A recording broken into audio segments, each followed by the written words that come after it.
చాలండి, డబ్బులు ఇచ్చి కొన్ని రకాలు కాదు ఇవి. అసలు డబ్బులు ఇవ్వకుండానే వస్తారు పవన్ కళ్యాణ్.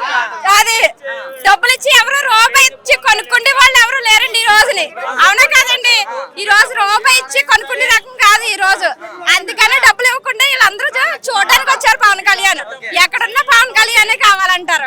పవన్ కళ్యాణ్ పని అసలు లేదు. ఆయన పార్టీ పెట్టి సుమారుగా 10 సంవత్సరాలు అయింది, ఒక ఎమ్మెల్యే కూడా అవ్వలేదు. అతను నన్ను విమర్శిస్తాడా అని గతంలో జగన్మోహన్ రెడ్డి గారు మాట్లాడారు. వాటిని ఎలా చూడొచ్చు అంటారు ఇప్పుడు? మరి ఎవరో ఎన్నో అనుకుంటారండి, అనుకోనియండి, వదిలేయండి. ఈసారి వచ్చారు కదా పవన్ కళ్యాణ్ గారు, ఈసారి అన్ని చేసుకుంటా వస్తారు. నెక్స్ట్ కూడా ఆయన వస్తారు. 5 సంవత్సరాలు పోయాక కూడా ఆయన వస్తారు.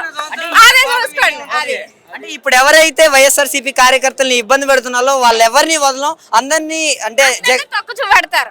అదండి జగన్మోహన్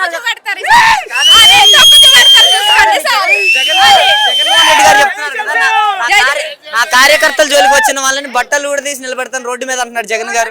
నిలబెడతామండి మేము. చూద్దరు గానీ ఎలా చేర్చి పెడతారు. అసెంబ్లీ గేట్ దాగనివ్వమన్నారు, కార్పొరేటర్కి ఎక్కువ, ఎమ్మెల్యేకి తక్కువ అన్నారు.